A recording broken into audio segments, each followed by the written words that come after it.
Amen. Amen. Huwag kayong maumay sa aking pagmumukha. Dahil si ating Bioli ay mahabang mag-preach. Hallelujah. Glory to God. Dawatag garod ti panangilwa, panangdasal ni Sister Mel sa atin sa oras na ito. Sa ating pagbabasa ng ay pag-aaral ng salita ng Diyos.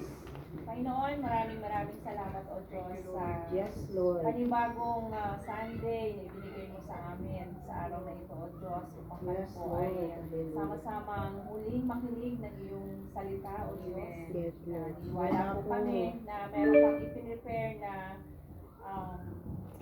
nabilin mo, Panginoon, sa amin. Maraming salamat sa gagamitin mo ngayong umaga na mag-share ng iyong salita. O Diyos, itago mo po siya sa iyong likuran. Ikaw ang makita, Panginoon. Gamitin mo po siya isang instrumento upang ang salita mo, O Diyos, ay lalong maipaliwanag ng mabuti, Panginoon. At maging po sa amin na listeners, Lord, bigyan mo kami ng pangunawa. Bigyan mo kami ng wisdom, ng knowledge na nagmumula sa iyo, O Diyos. At na ang makita po namin ay ang iyong salita. Ang makita po namin ay kung ano yung gusto mong ibigay sa amin. And sa oras na ito, kami po ay nagpapasalamat na ikaw ay nag-prepare, Panginoon, na ipapakain spiritual sa aming buhay. Maraming salamat sa buhay ni Pastora Bioli, O Diyos, na iyong gagamitin. Ikaw, O Diyos, ang patuloy na magbigay ng double portion of your anointing in the name of Jesus. Lord, sa iyo po lahat ang kapurihan at pasasalamat sa pangalan po ni Jesus. Amen. Amen. Let's open our Bible in the book of Chronicles, 2 Chronicles 7:14, and 1 Peter 3:12. 1 Peter 3:12.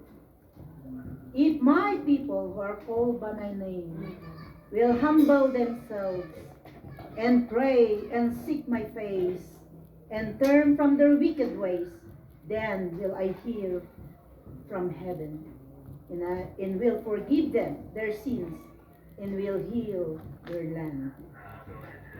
1 Peter 3:12.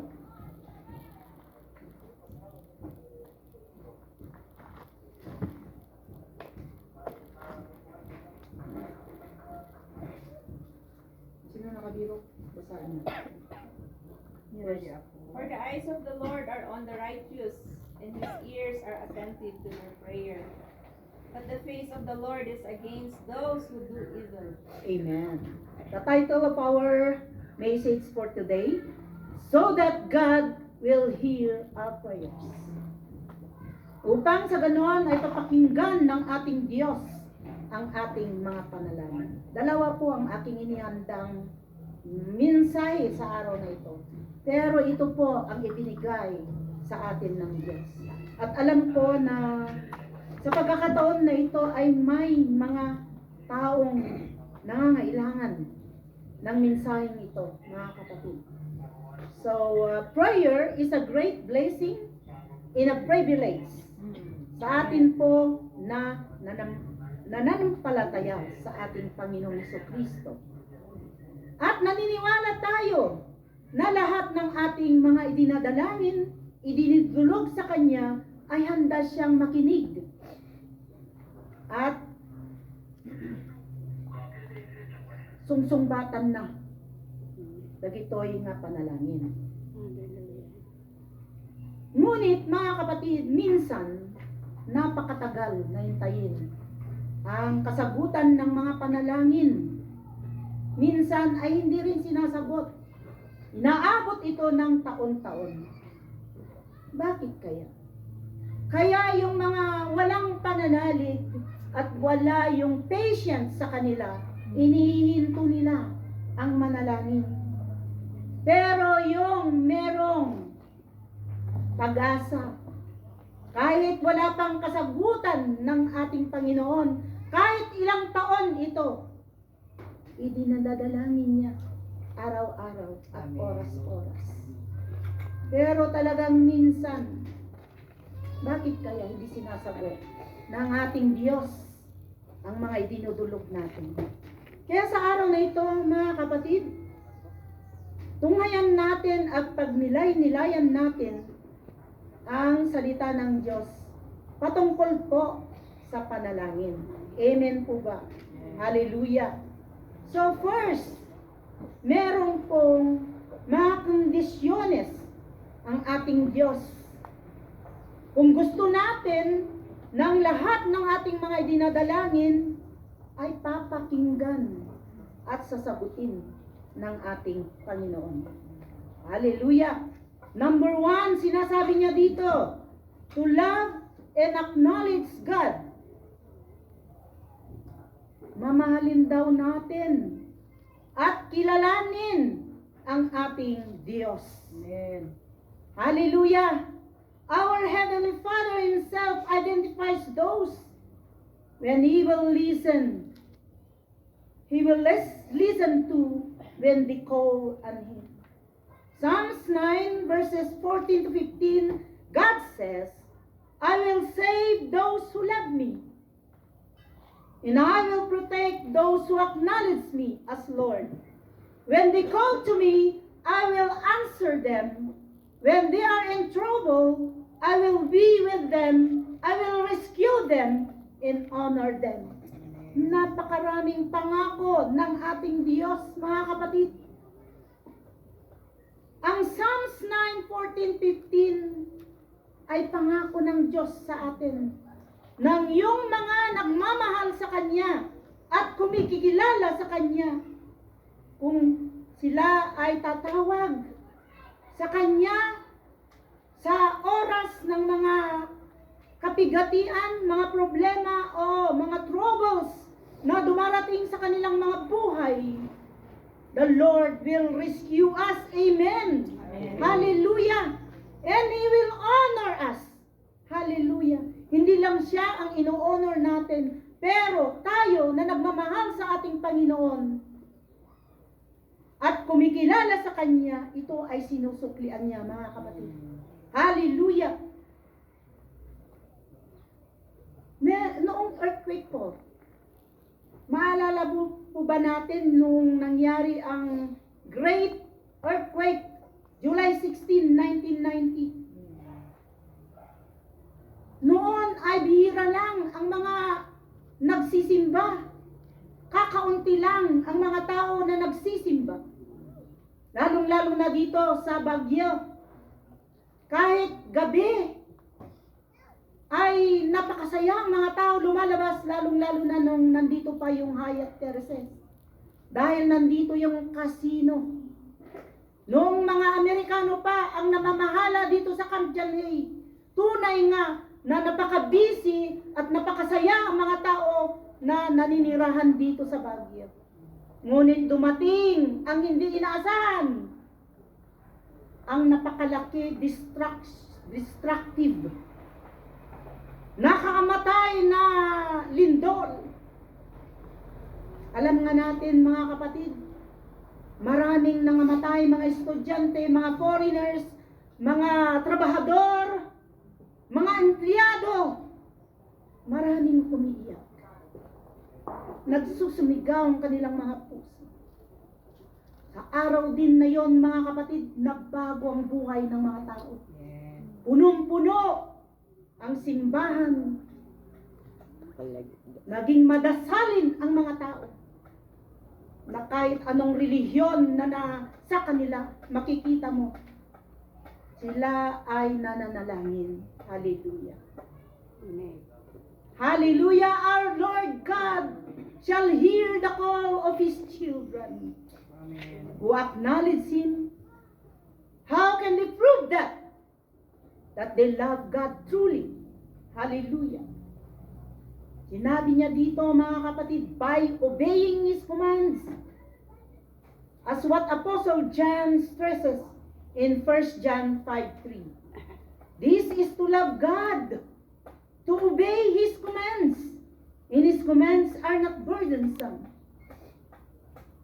Ang mga inuutos ng ating Diyos, mga kapatid, Ito ay hindi kabigatan para sa atin. Ngunit ito ay nakapagbibigay kaluguran sa ating Diyos. God answers the prayer of His children who obey His commandments. To love God is very important. And so, is to acknowledge Him, that He is the source of all power. He is our protector and defender. As the Holy Spirit testifies in Psalms 91, verses 9 to 10.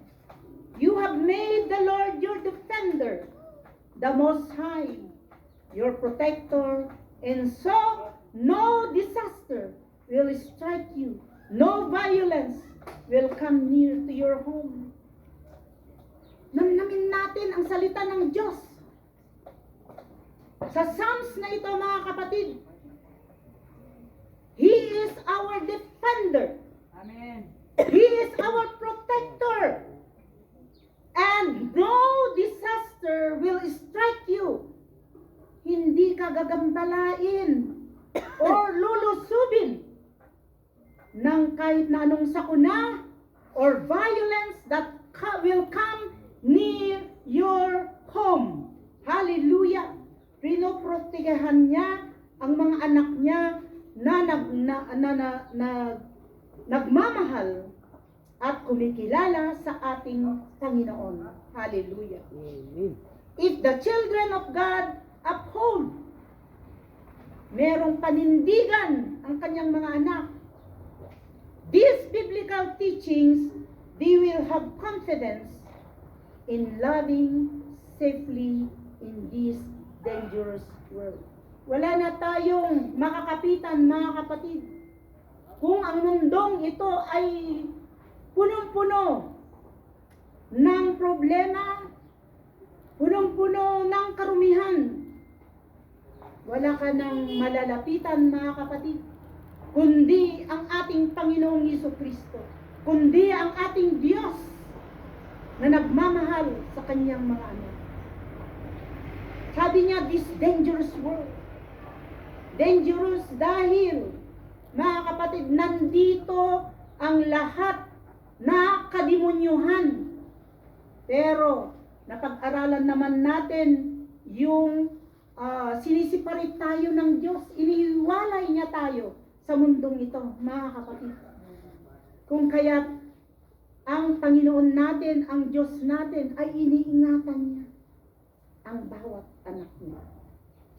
For when they are beset, sabi niya, dinapuan or dumagsa ang mga problema, mga difficulties sa kanyang buhay na wala nang pag-asa na masosolve ang mga problemang ito. Ang sinabi niya, you can call our Almighty God, our great Creator, and He will heal us. Hallelujah. Palakpakan po natin ang ating Diyos. Tayo na merong problema sa araw na ito, mga kapatid, alalahanin natin na kailangan na mahalin natin at kilalanin natin ang ating Panginoon na siyang nakikinig at sumasagot sa lahat ng ating mga idinudulog sa Kanya. Remember who we are. Ano yung standing natin sa ating Diyos? Huwag mong kakalimutan, kapatid, na ikaw ay anak niya. Na ikaw ay pinili niya. Na ikaw ay lagi niyang inaalala, mga kapatid. I know God hears us. Because prayer produces feeling of peace. Ayaw ng ating Panginoon na tayo ay namumuhay, na restless, stressful. Ang gusto ng Diyos ay meron tayong kapayapaan. Amen. merong relief and love in our hearts. Because the Lord frees us from any dangers from day to day, and He will protect us and our family, mga kapatid. Dahil siya ang Diyos natin na nagmamahal sa atin, mga kapatid. Noong ako'y nag-aaral pa, meron akong naalala na bago ako mapasok sa paaralan, lagi akong nananalangin sa ating Panginoon. Lalong-lalo na akong the day of examination. Wala pa ako sa tamang daan. Pero naniniwala ako sa aking mga ginagawa, tutulungan ako ng Diyos upang sa ganon ay maipasa ko lahat ng aking mga exam. Nangyari naman yun, mga kapatid. Pero I must have to work it on. Na hindi lang nagdidepende na nakikinig siya at sasagutin ang aking panalangin. We must have also to act on it. Di po ba, mga kapatid? Pero kung tinatrabaho mo ito, kasama mo siya. Huwag mong ihiwalay sa iyong sarili. Di po ba, mga kapatid? Amen. Hallelujah! Kahit tayo ay umaasa, nananalangin, at naniniwala tayo na siya ay nakikinig sa atin, buong-buo naman yung pag-act natin. Number 1 is yung pananalig. Number 2, mag-aral kang mabuti. Number 3, umasa ka. Natutulungan tayo ng Diyos, lalong-lalo na ang Holy Spirit. Amen po ba? Amen. Hallelujah. Alam niyo, mga kapatid, nung maliit pa lang ako, mahirap ang buhay namin. Merong revolto ang aking ama sa aming bahay. Ang ginagawa ko noon, sulat ako ng sulat. Inililagay ko doon sa altar ng aking ama. Noong lumipat na kami ng bahay, nakita nila yung kumpul-kumpul na love letter ko sa ating Panginoon. Kaya noong palang maliit ako ay pinili na ako. Ramdam ko yun, mga kapatid. Dahil malapit ang aking puso sa ating Diyos. Yun pala ang unang way upang masumpungan mo ang tunay na Diyos. Dumadaan tayo sa mga daan at tayo ay talagang ginagabayan ng ating Panginoon hanggang masumpungan natin yung talagang merong kang peace, joy, and contentment nararamdaman sa ating mga puso. Hallelujah. Kaya wag nating kakalimutan, so that the Lord will hear our prayer, we must love Him and acknowledge Him that He is our God. Hallelujah. Number 2, to worship God continually. Tuloy-tuloy na pagsamba, pagbibigay galang at karangalan sa ating Diyos. Hallelujah. Another manifestation, pagpapakita na we must have to put our trust in the Almighty. To our Almighty is to continually worship Him. Hallelujah. Ang worship na sinasabi ng ating Diyos dito ay yung pagsamba natin sa ating Panginoon. In 1 Chronicle 16 verse 11, ang sabi niya rito, mga kapatid, go to the Lord for help and worship Him continually. To worship God is man's inherent and lifelong duty. Ito ang duty natin sa ating Panginoon na huwag nating kaliligtaan. We inherit this to our Almighty God. Siya rin ang nagturo sa atin. Siya ang nagpamana sa atin kung bakit natin wino-worship ang ating Diyos. Hallelujah. We should worship Him continually and regularly by doing service in all our time, talent, and resources.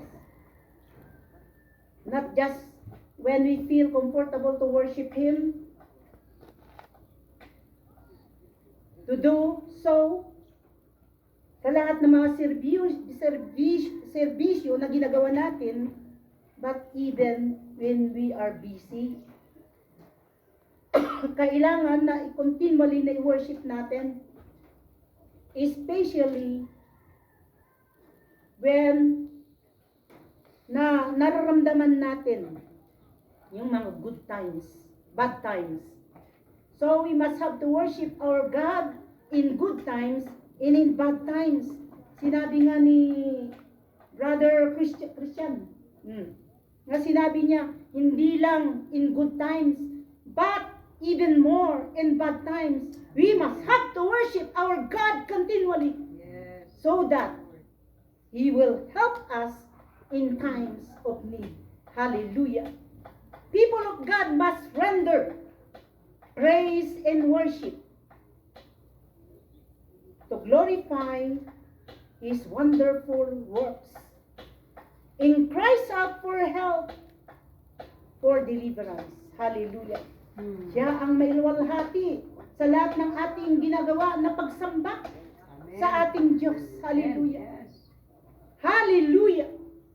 In such time, these times of uncertainty, walang kasiguruhan ang mundong ito, mga kapatid. Kung tayo ay laging kumakapit sa ating mga trabaho, profesyon, sa ating mga pera, at kung anuman ang umaagaw sa ating pag-worship sa ating Panginoon, pagsamba sa ating Diyos.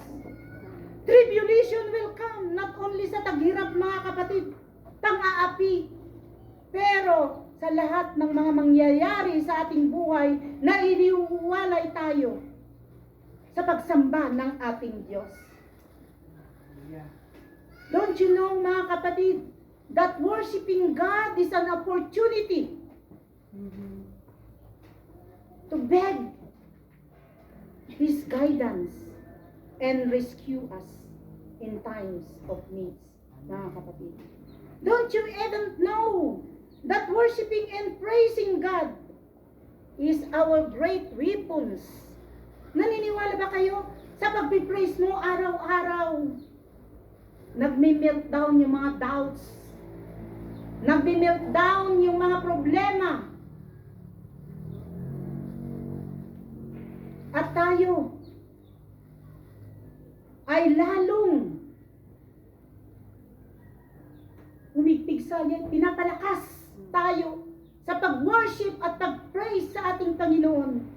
Hallelujah! Alam nyo, mga kapatid, ang illustration nito ay yung Acts 16, 25-32 when Paul and Silas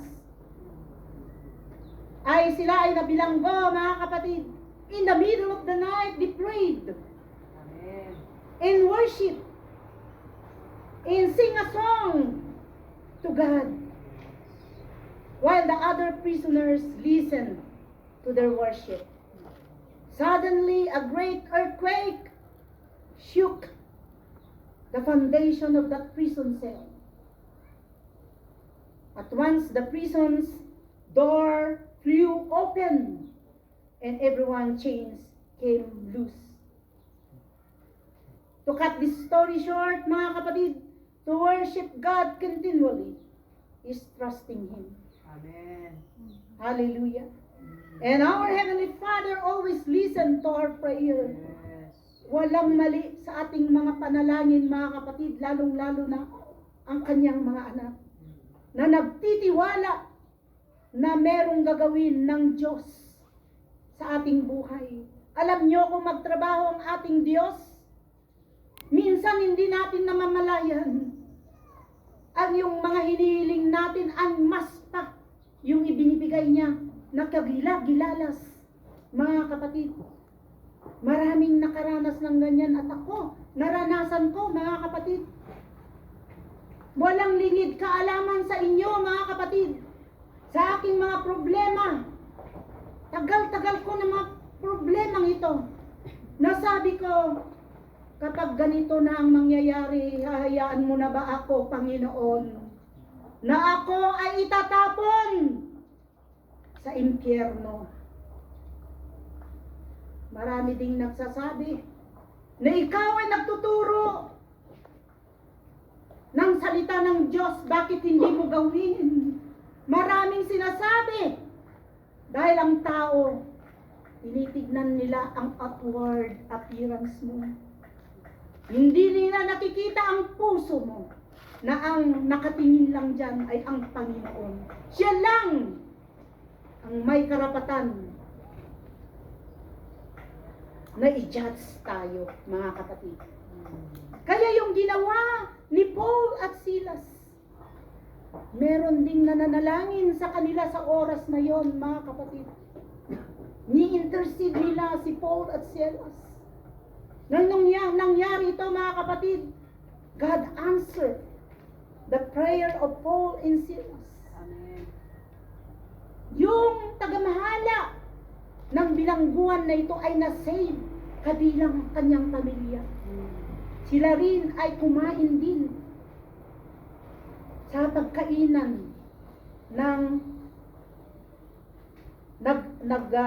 nagbabantay sa mga prisoner na ito, mga kapatid. Tingnan ninyo kung magtrabaho ang ating Diyos sa maraming kaparaanan.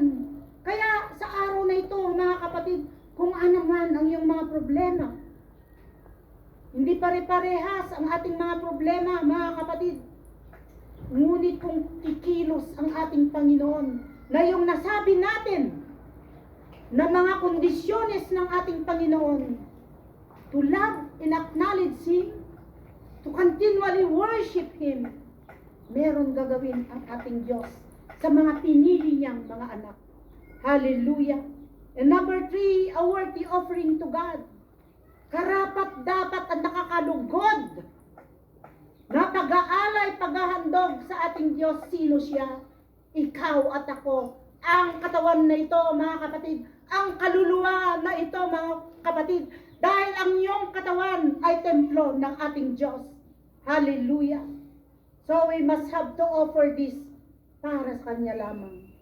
Romans 12:1, sabi niya dito, mga kapatid, therefore I urge you, brothers, in view of God's mercy, to offer your bodies as a living sacrifice, holy and acceptable or pleasing to God. This is your spiritual act of worship. Hallelujah. Amen. So, true worshiper offer themselves as a living sacrifice, holy and pleasing to the sight of God. Hindi naman yung banal na banal. Dahil hindi natin maabot ang kabanalan ng ating Diyos. Pero ang sinasabi ng ating Diyos, yung mga old self natin, yung mga ginagawa natin na hindi nakaaya-aya sa harapan ng ating Diyos. Kailangan na ito ay may pagbabago. Transformation. Dahil ang katawan na ito ay para lang sa serbisyo ng ating Diyos. Kaya ka nandito, kapatid. Kaya ka, kapatid, inilagay ka sa ministry ng ating Panginoon. Dahil nakita niya, pre-reserve ka, kapatid. Pre-reserve niya yan. At ikaw ay umaksyon, nag-act din sa preservation ng ating Panginoon. Dahil gusto mo na magpagamit sa ating Diyos. Kahit binanal ka na ng ating Panginoon, kung hindi ka willing na ibaba lahat o iwaksi sa iyong mga sarili, ang mga bagay na hindi ka aya-aya sa Diyos, hindi ka gagamitin. Kahit maganda ang iyong boses, kahit anuman gift or talents na nasa iyo, kung hindi ka sumusunod o hindi ka nagpapabanal, nagkakaroon ng dalisay na puso sa ating Diyos, hindi tayo gagamitin ng ating Panginoon. Hallelujah! Dahil ang katawan na ito ay instrumento ng ministry of our Lord, our God. The children of God must free themselves from wickedness before approaching Him. Kagaya ng mga Israelites noon, mga Levites, yung mga pari, bago sila papasok sa Holy of Holiness, mga kapatid, sila ay nagpapalinis, naghuhugas sa kanilang mga sarili dahil merong tataw, kaparusahan ng hindi naglilinis bago papasok sa Holy of Holiness. Dahil kung hindi sila na-cleanse or na-purify, napapasok sa templo o sa Holy of Holies of our God, may kamatayan. At sinyalis noon, mga kapatid, pag namatay na yung pari doon sa inner Hall of Holy of Holies, meron silang nilalagay na string sa mga paa nila. Na kung namatay na ito ay merong bell na maririnig at hihilain nila yung tao kung ito ay buhay pa o patay na. Ganun din tayo, mga kapatid. We have to offer every parts of our body. Amen. Dahil ito ay gusto ng ating Panginoon. Yes. Dahil ito ay ginagamit niya. Kahit yung mga bibig natin. Ito ay ginagamit natin sa pag-worship and praising God. At pag-testify sa ating Panginoon. Kailangan din nito ay malinis, dalisay. Abide and act the teaching and receiving from the Word of God. Hallelujah.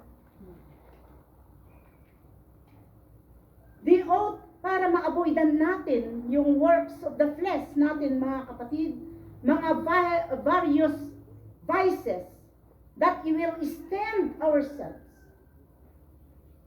Kailangan na iwaksi natin ang mga bagay na itong mga vices na sumisira sa relasyon natin sa ating Panginoon. Gambling, illicit sexual relationship, drunkenness, filthy languages, worldly rivalry, and the like. Mga kapatid, meron kaming kapatiran noon. Alam kong narinig na ninyo ito ng ilang beses. Ang babaeng ito ay tunay nga na prayerful, spirit-filled. Lagi-lagi sa church. Pero nakikita namin, lagi-lagi siyang umiiyak.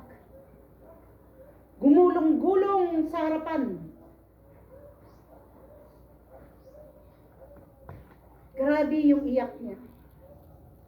Yun pala, mga kapatid, meron siyang mabigat na problema. Problema niya ang kanyang asawa na matagal na niyang idinadalangin. Ang asawa niyang ito ay punong-puno ng vices. Bukod sa babaero, sugarol. Pagdating niya, maghanap ng masasarap na pagkain na wala namang trabaho. Yung asawa. Ganon na ganon ang kanyang ginagawa. Kaya isang araw siguro na puno na. Yung asawang babae, yung sister natin. Dumating yung asawa at hanap ng pagkain. Pinaghanda niya. At isinerve niya yung pagkain na yun. Pagsandok na ganon ay pisa pala ng mga madyong at mga papel ng tungits, yung baraha. Yung ginawa ng asawa ay tinumba niya yung lamesa. Ano itong pinapakain mo? Ako ba'y baboy? Oo, karapatan mo lang na kumain ng ganyan. Tinadtad niya yung mga madyong pizza, mga kapatid. At yung mga baraha, tinadtad niya at ginawa niyang soup. Nilagyan niya ng mga gulay, asin, mga bitsin. Naggalit yung asawa at sa kanya yung asawa, ang ginawa niya, kumuha ng itak at tinabol niya yung asawa. Ilang taon na hindi bumalik sa asawa niya hanggang pumunta ng hulog. Noong may sakit na saka lang bumalik, mga kapatid. Ito naman, siyempre, kapatid natin sa Diyos, tinanggap niya. Kahit nasa bingit na ng kamatayan. Ganun ang istorya ng ating kapatid na ito na nakakalungkot ang kanyang buhay.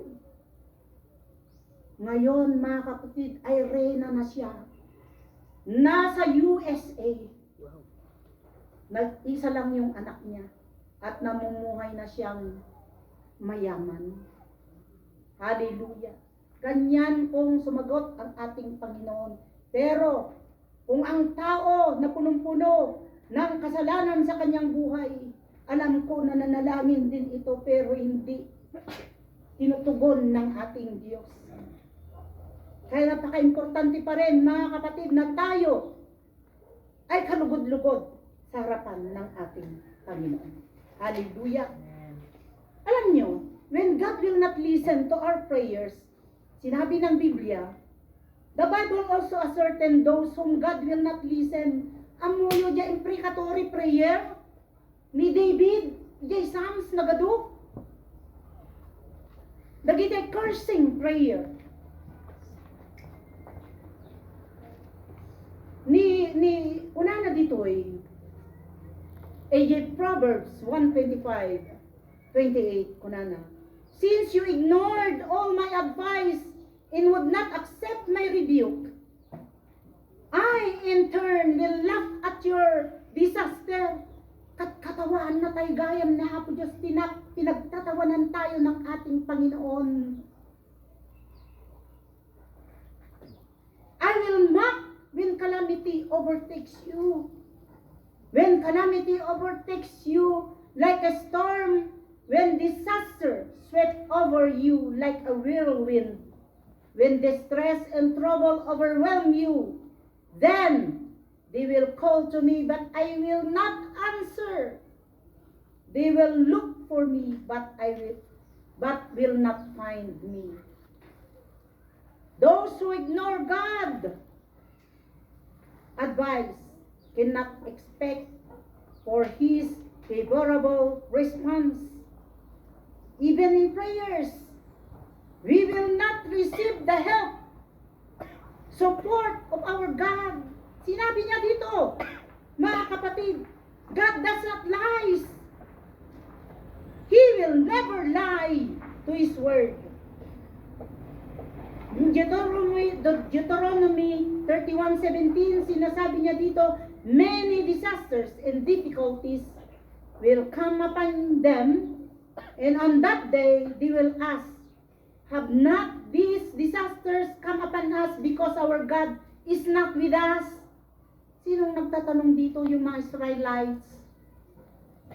Kung sinusuwayin nila ang ating Diyos, ano ang ginagawa ng ating Panginoon? Hindi ginababayan ng Diyos sila, mga kapatid. Kung wala ang presensya ng Panginoon, nakakatip sila.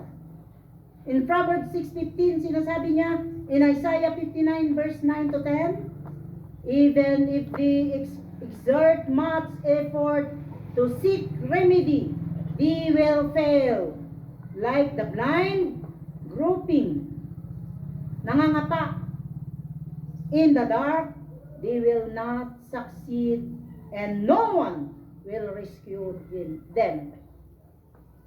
Kung tayo sinasagot ng Diyos, hindi rin tayo pinapakinggan ng ating Panginoon kung ini-ignore natin ang kanyang advice.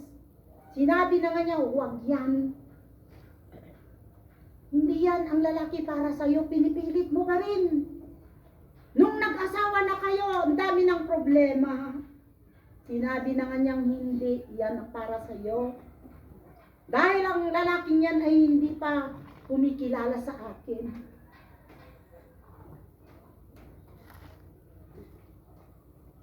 Sinabi na nga niyang, huwag kang makinig sa online love scam, ay investment. Anong nangyari? Sinamsam ang iyong mga pera at nagkaroon ng disaster sa pamilya. Sinong sisisihin? Tayo rin, dahil hindi tayo nakikinig sa ating Diyos. Wala tayong paniniwala sa kanyang mga salita. Indeed, this is what happened to the children of God who refused to give back the glory done by His name, by forsaking the presence in even His offering or service, and not living by the teaching of our God that they receive. When people of God are confronted by disaster and difficulties and call on God, but they will not feel the presence of God and the protection, and one should examine himself. Examine your heart. Sabi niya dito. At tanungin mo ang iyong sarili, saan ba ako nagkamali? Saan ba ako nagkasala? Are we living a life pleasing to God, or contrary to His teaching? We see the life of Elijah, mga kapatid. Ilang taon at buwan na walang rain, ulan sa kanilang lugar.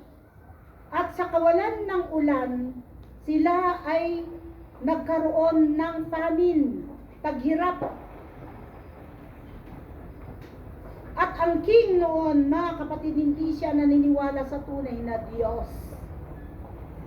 So lahat ay naghihirap na sa time na yon, mga kapatid. Si Ahab, as my word, no rain for 3 years and 6 months, and so it was. Elijah was trying to make a point. He wanted them to know who was in charge of the goodness that Ahab and others was annoying sins, ay enjoying sins. Si Ahab at kanyang mga kaanib, sila ay nagsasasa, nag-i-enjoy sa kasalanan. Ang mga karumal-dumal na ayaw ng ating Diyos, yan yung mga sumasamba ng Diyos-Diyosan, yung mga tumatalikod sa tunay na Diyos, yung mga gumagawa ng karumal-dumal, hindi ka aya-aya sa harapan ng ating Panginoon. Hindi sila naniniwala sa true God, the one who they all must worship, and not their small God, like Baal. So the true God listens to Elijah's prayers, mga kapatid. And caused it not to rain for 3 years and 6 months. Then Elijah prayed to the true God. And then rain comes. Nagkumba-kumbawa pa isuna, kakabsat. Makindaya kin makinlaod, nga nagpugi-pugi. Idikwan at dati meron ng clouds, dark clouds in the sky. At ito pala ay nagbabanya na meron ng parating na ulan. So, this illustration woke up those Israelites na si Elijah ay sumasamba sa tunay na Diyos. Hallelujah. James 5:17, Elijah was a man living worthy and pleasing in the sight of God. Ganon din tayo, mga kapatid, as a children of God. We must live blessing in the sight of God. Elijah prayed earnestly that it would not rain, and it did not rain on the land for 3.5 years. Elijah proves that he is Lord's prophet. You prove also, mga kapatid, from your family and friends, that you are the child of God. Hallelujah. Na ang Diyos ay nasa iyo, ang presensya ng Diyos ay nasa iyo. Kung ang mga kondisyones na ito ay nasa iyo, yung mga panalangin mo, nakikinig ang Diyos. Nakikinig ang ating Diyos, hindi ka pababayaan. Alam ko sa mga time na merong problema na dumarating sa aking buhay na hindi ko inaasahan. Noong dineclare nila na merong cancer ang aking asawa, malignant, no cure. Malala pa sa stage 4 ang cancer na dumapo sa health ng aking asawa. Grabe ang aking panalangin nagsusumamo sa ating Diyos. At napatunayan, mga kapatid, na ang Diyos ay nakikinig sa panalangin ng kanyang anak. Yung 2 months naging 2 years. Kaya binigyan pa kami ng Panginoon, ng Diyos, ng pagbanding na marami ang espiritual na mga bagay na pumunta ang ating mga kapatiran by the leading of our mabait na Pastora Sally, si Pastor Adam, at ang ating mga kapatid dito, Sister Edna, Sister Yoni. Nakilala nila ang ating asawa, though hindi siya nakikiharap sa amin, pero nakikinig. Siya nagluluto ng aming merienda. Kaya alam ko, ang aking asawa ay tinanggap ng ating Diyos. Hallelujah. Kaya pinatunayan ni Elijah, mga kapatid, kung ano yung ipinapanalangin niya, mangyayari. Dahil siya ay prophet ng ating Diyos na buhay. Hallelujah. Ganun din tayo, mga kapatid. Number 4, the last but not the least, huwag na kayong magulumihanan, mga kapatid, so that God will hear our prayers. Amen. We must purify and cleanse our hearts and minds by approaching God. Hallelujah. We must ask forgiveness for all our sins by approaching His throne. We must examine ourselves, our hearts and minds, because the battleground begins in our minds and sink into our heart at inuutos ng pusong ito kung ano ang gagawin natin. Minsan ang pusong ito ay nag-uudyok ng mga bagay. Kung itong puso na ito ay dalisay o hindi dalisay sa harapan ng ating Panginoon. James 4:8, Apostle James admonishes, come near to God and He will come near to you. Hallelujah! Wash your hands, you sinners, and purify your hearts, you double-minded. Hallelujah!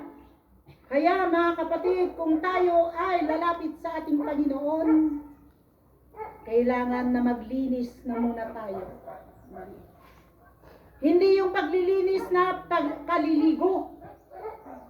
Na maligo ka muna bago ka manalangin, hindi po yun. Ang hinihingi po ng ating Panginoon yung asking forgiveness sa ating Panginoon. Yung paglilinis ng ating kaluluwa. approaching God in prayer accompanied by purifying and cleansing our hearts and minds from all our sins. Hallelujah. God is merciful and loving, that He is willing to accept the repenting sinners. But He also is just, that He punishes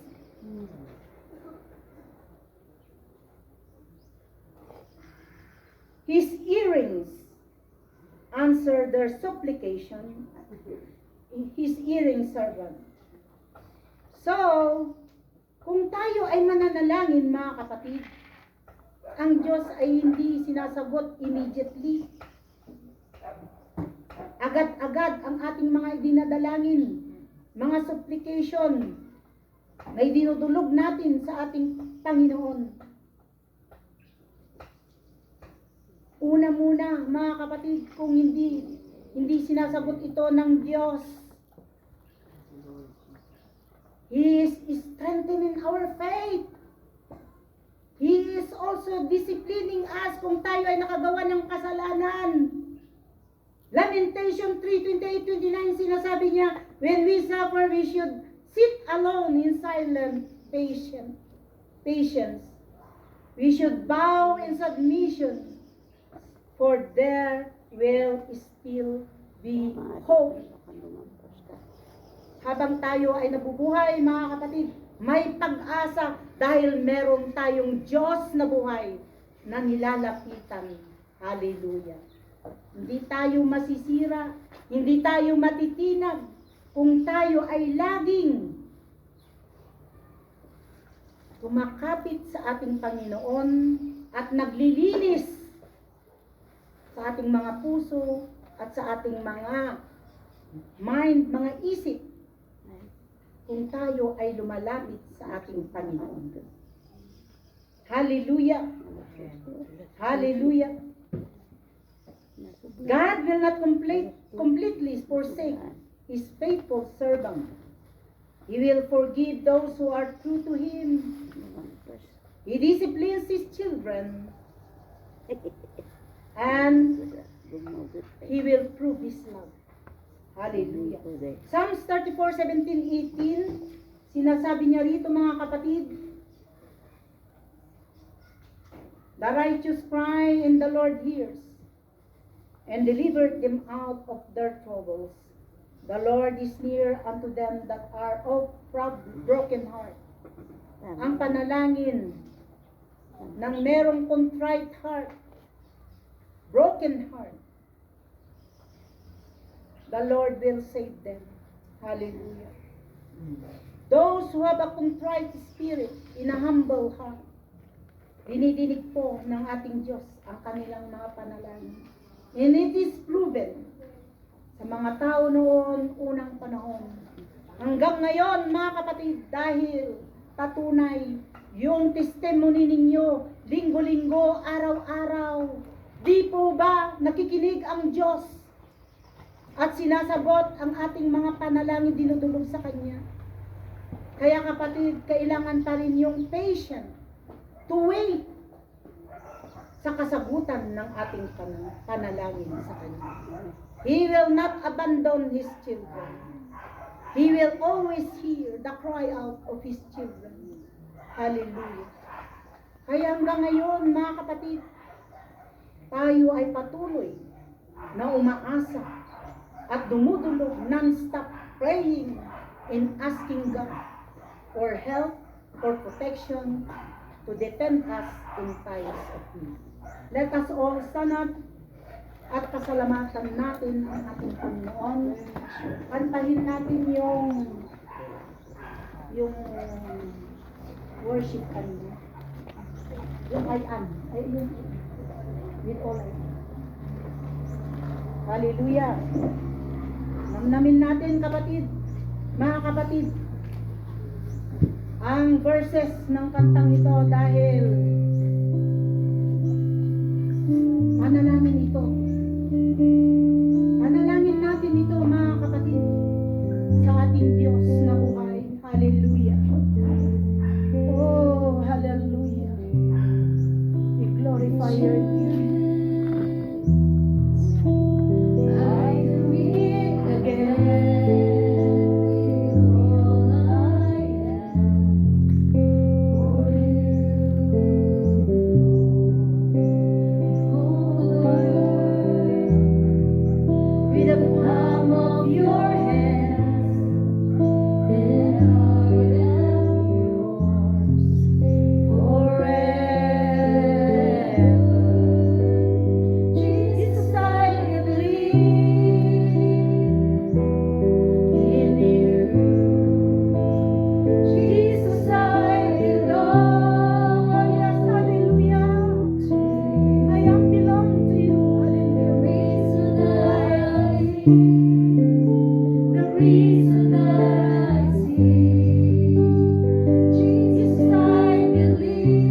foundation of this world, you chosen us, Father God. At wala pong alinlangan na kami po ay pinili mo, Panginoon. Lord, ang connection lang ng aking relasyon sa iyo ay ang pakikiugnayan sa araw-araw sa iyo lamang, Panginoon. Wala nang rason, Panginoon, sa buhay na ito kung hindi ikaw lamang. Idinudulog po namin ang lahat ng aming kabigatan. You are the God that answered prayers, Father God. Hindi ka po bingi, hindi ka po bulag. Nalalaman mo ang kabigatan ng iyong mga anak, Panginoon. Kaya sa oras na ito, Lord, sa isa po sa amin, Panginoon, lumalapit sa iyo, Panginoon, O God. Hear our prayers, Father God. Sinabi mo, kung kami ay lumalapit sa iyo, ay ikaw ay lumalapit sa amin din, Panginoon. Lord, ayaw mo, God, Lord, na kami ay malulugmok. Hindi mo gusto na kami ay labanan, ma-overcome ng mga problemang ito, Panginoon. Lord, remember us, Father. We are your children. We love you so much. At kinikilala ka namin, Panginoon. Yes, Lord, kami po ay makasalanan. Minsan, Lord, nagdo-double-minded kami. Dahil sa aming mga dinadalangin ay napakatagal ang kasabutan. Meron din, O God, Lord, yung mga panalangin namin na instant na iyong sinasagot, Panginoon. And thank you for that, Father. Abba, Father, we're here right now. Sa araw na ito, Panginoon, meron kang gagawin sa mga dinadalangin namin, Panginoon. Lord, kung nakakaligtaan ka namin, Panginoon, na i-worship you and we praise you, Father. Patawarin mo kami, Panginoon. I-restore mo ang panalangin ng relasyon namin sa iyo sa pamamagitan ng pagdulog. Sa iyong harapan, Panginoon, O God. Na hindi nagre-rebelde o lumalaban sa pansarili naming kaalaman. Lord, dahil ikaw, yung knowledge mo, Panginoon, ay mas mataas sa amin, Panginoon. Yung will mo, Panginoon, para sa amin ay perfect, Lord, at walang kamalian. Kailangan namin po na sundin yun, Father God. Upang sa ganun, hallelujah, Lord, ay sasagutin mo ang panalangin namin, Panginoon. Kaya Lord, sa oras na ito, aking inilalapit ang aking mga kapatid, maging ang aking sarili, sa aming mga panalangin na matagal na, o sa kasalukuyan, mga dinadalangin namin, mga sakit karamdaman, mga pinansyal, trabaho o relasyon. Alam po namin na sasagutin mo sa araw na ito. By faith, Father, you will hear and answer our prayer, Father God. Dahil sinabi mo sa Chronicles, O good Lord, 2 Chronicles 7:14, if we call on your name, and will turn our wicked ways, and ask forgiveness for our sins, you will forgive us and heal our family, ourselves, and even more, our relationship to you, Father God. Kaya maraming salamat po, Diyos, for reminding us. Truly, Lord, yung mga salita mo ay walang kamalian. Ito ay para sa aming kabutihan, Father God. Kaya Lord, napapasalamat kami sa araw You remind us, Father God, na Ikaw ang Diyos na buhay. Ikaw lang ang nag-iisang Diyos. Nakikinig at sumasagot, tumutugon sa lahat ng aming may dinudulog sa iyo. Kay Lord, we worship you, we glorify your name, and we praise you for all these problems and troubles in our lives. Hallelujah. That only our weapon is your word, Father God, and to worship and to praise you. Hallelujah, Father.